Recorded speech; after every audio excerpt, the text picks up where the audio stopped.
Bienvenue dans ce deuxième épisode de la série Beauté originelle que j'ai vraiment, mais qui me tenait vraiment à cœur de faire. Et dans cet épisode, aujourd'hui, toujours en direct de ma salle de bain, en maillot de bain, pour un petit peu plus de être dans la vulnérabilité et aussi dans la vérité, dans l'authenticité. J'ai choisi aujourd'hui finalement d'aborder le thème des cheveux. Pareil,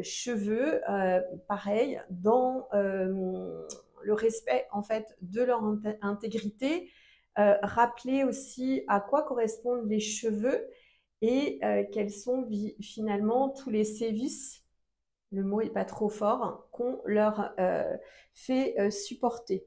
Voilà. Donc l'idée dans cette vidéo, c'est pareil, c'est d'alerter. Et encore une fois, je sais que il y a aussi plein de cas de femmes aussi qui ont qui endurent une alopécie, qui ont des problèmes de cheveux.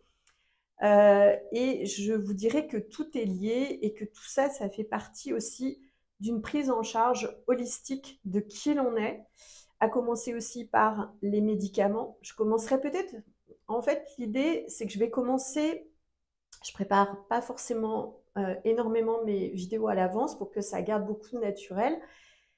L'idée, c'est aussi de rappeler que déjà, tout l'état extérieur de qui vous êtes dépend de ce que vous faites à l'intérieur. C'est bien pour ça que je fais cette vidéo et ces vidéos par rapport à la beauté originelle. C'est que originelle, ça veut dire qui vient de l'origine. Donc à l'origine, comment est-ce que je suis dans mon corps et aussi qu'est-ce que j'ingurgite comme élément, comme médicament. Alors, bien sûr, il y a des médicaments, il y a des personnes qui ont euh, comment dire, qui ont des obligations et des contraintes médicales, et ça, on ne revient pas dessus.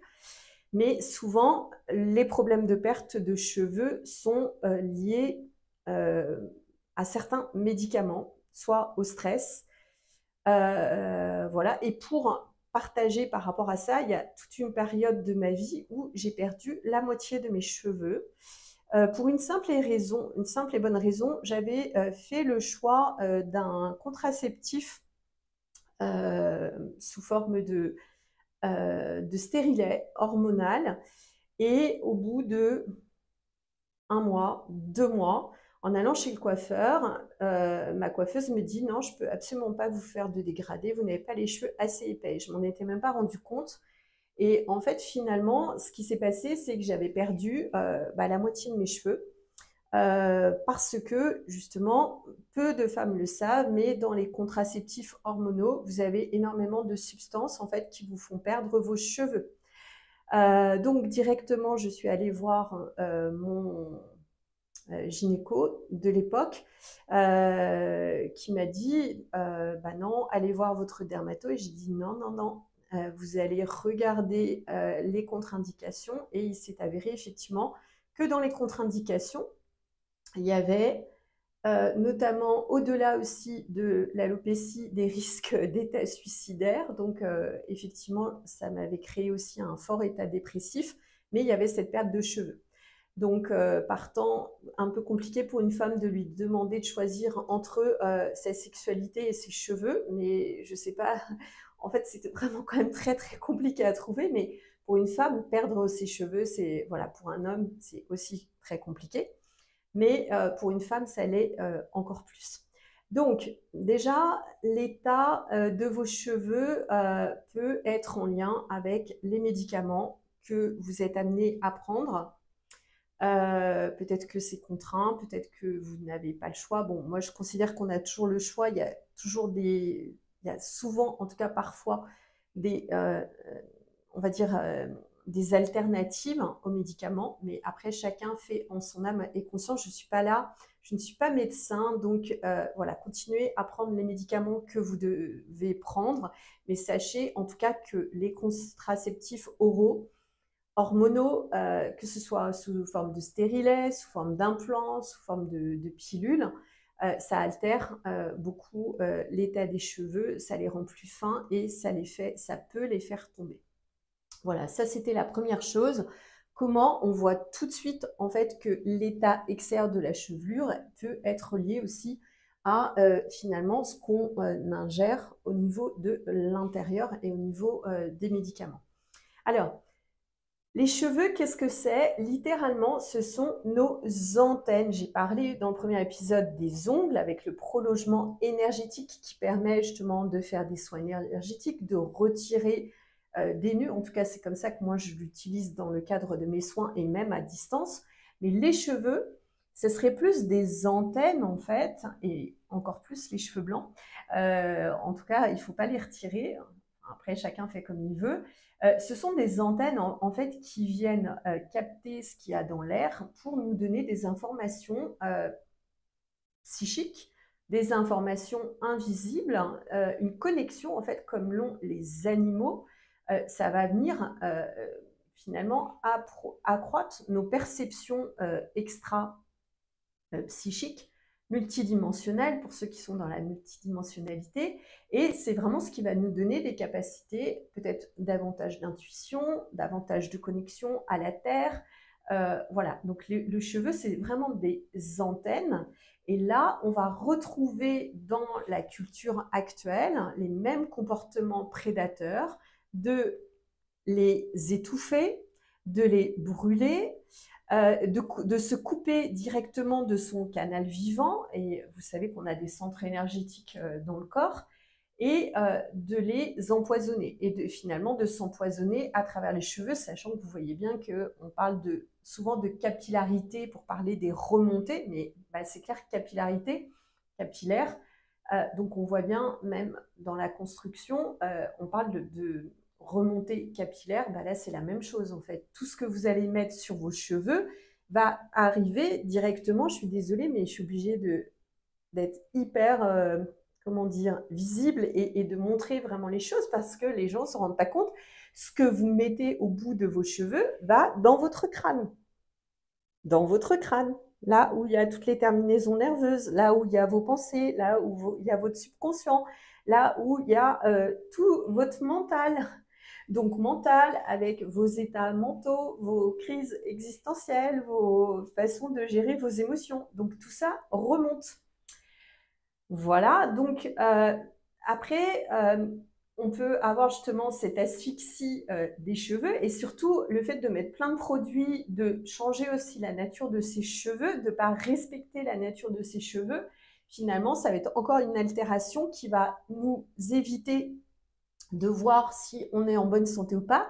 Je peux vous dire que si vous perdez la moitié de vos cheveux, vous commencez justement à vous dire qu'est-ce qui se passe et vous allez faire quelque chose. Et j'imagine, et j'espère en tout cas quelque chose, vous allez prendre les choses justement à l'intérieur et pas juste vous couper les cheveux ou pas vous mettre une perruque ou des implants ou plutôt des extensions. Vous voyez, c'est ça en fait, c'est le fait de se faire face, et là en face de moi j'ai un miroir, de se faire face pour aller voir sa vérité en face et voir quel est l'état de mes cheveux. Est-ce que, bon, si c'est juste les pointes, c'est pas très grave, mais d'aller aussi se connecter finalement à une partie de son corps qui est très mouvante, qui est très vivante, qui est très féminine et qui ne doit pas être figée. Voilà, donc tout ce qui est produits cosmétiques, gel et autres, silicone qui emprisonne, qui enferme, qui plastifie, avec tous les PEG, les parabènes, les perturbateurs endocriniens, je vais peut-être en parler, mais sinon ça va être vraiment très très long. Tout ce qui est ammoniac aussi pour les colorations, c'est vraiment pas génial. Alors, je sais, vous allez me dire, ah oui, mais j'ai les cheveux blancs, ou mes cheveux, ils se mettent n'importe comment, je suis obligée de les lisser, donc de les brûler quand même, ou de les asphyxier, ou de faire un lissage brésilien, ou de faire ci, ou de faire ça. C'est vrai que maintenant, on a quand même des produits naturels, voilà, qui permettent quand même d'améliorer les choses. Et je dirais que si vous avez envie aussi d'avoir une plus belle nature de cheveux, commencez par votre alimentation. Commencez par le sommeil, la respiration, l'eau que vous buvez et votre alimentation. Et c'est la base de la base. Moi, je ne vous rappellerai pas mon âge parce que je n'ai pas envie de m'enfermer dans le temps. Mais je commence à avoir un certain âge et j'ai, je dirais même pas la chance, j'ai ma couleur de cheveux naturelle parce qu'en fait, je fais plein de détox pour retirer les métaux lourds, pour retirer tous les produits indésirables et bah, j'ai pu garder ma couleur naturelle avec même un tie and dye naturel que j'aurais jamais imaginé avoir qui est juste le fruit de l'exposition au soleil. Voilà, donc on peut, en prenant soin de soi intérieurement, améliorer quand même la qualité de ses cheveux. Et en tout cas, bah, pareil, évitons de recouvrir d'un masque, d'une perruque, d'extension, pour ne pas voir, entre guillemets, la misère qu'on se raconte à soi-même. Donc c'est hyper intéressant aussi euh, pareil, de profiter finalement de l'énergie de ses cheveux, du fait qu'ils soient en mouvement, donc ils envoient aussi de l'énergie, euh, pour justement bah, en prendre soin et pour être connecté à son antenne, à ses antennes énergétiques, vibratoires, fréquentielles, et pouvoir capter plus de choses dans cette réalité. Donc, en alternative, et pour se libérer de tous ces diktats un petit peu esthétiques par rapport aux cheveux, vous avez le henné, vous avez aussi des huiles hein, qui sont quand même voilà, plus nourrissantes et peut-être moins polluantes que beaucoup de produits chimiques.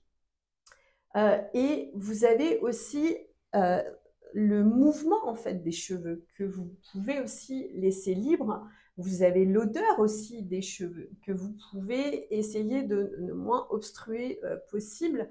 Voilà, donc en fait, les cheveux, pourquoi vouloir les discipliner plutôt que de les écouter en fait et d'écouter aussi ce qu'ils ont à nous dire sur leur apparence. Mais en tout cas, c'est clair que chaque traitement chimique, chaque coloration, ça vous rend également dépendant. Et moi, ça doit faire au moins plus de 15 ans que j'ai pas fait de coloration sur mes cheveux.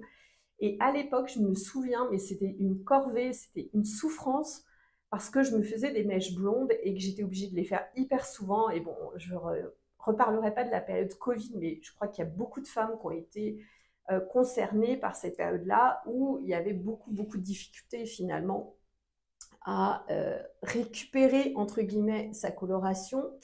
Et c'est toujours, vous voyez, c'est toujours le même problème en fait. C'est on se rajoute des choses que ensuite on est obligé de récupérer qui nous manquent et qui, si on les a pas, vont énormément nous frustrer, vont altérer notre image de soi, vont altérer notre image par rapport à notre féminité, par rapport à notre beauté en fait. Alors que si on reste le plus naturel possible, et naturel, ça ne veut pas dire non plus, on peut avoir des artifices, mais qui sont peut-être, bah, voilà, ça va être des bijoux de cheveux, voilà, il y a une coiffure aussi, un tressage des cheveux, une façon de les attacher, ou une façon où vous pouvez aussi mettre un chapeau, il y a plein de choses qui sont possibles, mais en tout cas, en respectant votre nature d'être et votre intégrité physique. Et là, encore une fois, si je me permets ces propos, c'est vraiment en tant que gardienne, et encore une fois, c'est en toute humilité, mais personne ne parle de ça, très très peu de personnes ne parlent de ça. Il y a vraiment une course effrénée à l'artificiel, à l'esthétique à tout prix, et personne ne parle de l'intégrité corporelle. Moi, en tout cas, je m'impose et vraiment en tant que garante de cette intégrité corporelle pour n'avoir vraiment aucune modification de mon corps et aucun produit qui soit artificiel et aucune injection d'encre ou de produits ou de silicone ou d'acide ou de machin, quelle qu'elle soit.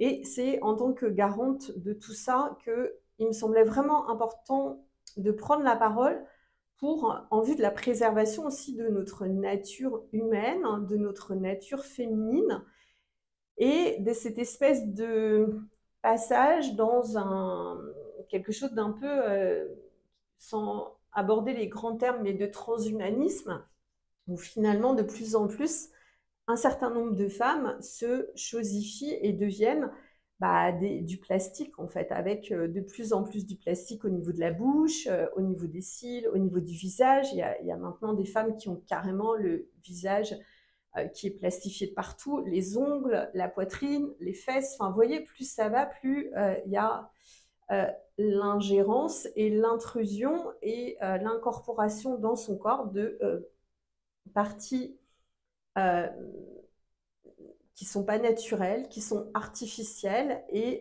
pour avoir moi-même expérimenté d'avoir une fois un corps étranger en tant que justement contraceptif hormonal, que mon corps a tout de suite rejeté, je peux vous dire que je ne suis pas prête d'avoir à nouveau des corps étrangers parce que c'est insupportable et que ça cause beaucoup de stress et que ma paix mentale vaut mieux que ça. Voilà, c'était un petit aparté sur les corps étrangers. Par rapport aux cheveux, vraiment, alors je sais aussi qu'en fonction de la nature de cheveux qu'on a, et si on a des cheveux, on va dire, un petit peu plus exotiques, bah, il y a vraiment des choses qui sont, voilà, qu'on est obligé de faire quand même pour un minimum de discipline, on va dire. Mais dans la mesure du possible, voilà, est-ce qu'on a vraiment besoin finalement d'être blonde? Est-ce qu'on a vraiment besoin de se teindre les cheveux? Est-ce qu'on a vraiment besoin de s'incorporer en fait plein de produits de silicone, de plastique, d'ammoniac et de substances chimiques en fait qui viennent dénaturer le cheveu et qui pénètrent encore une fois directement au niveau de votre cerveau. Voilà. Je vous laisse sur cette question, sur cette introspection et je vous retrouve très vite pour le troisième épisode.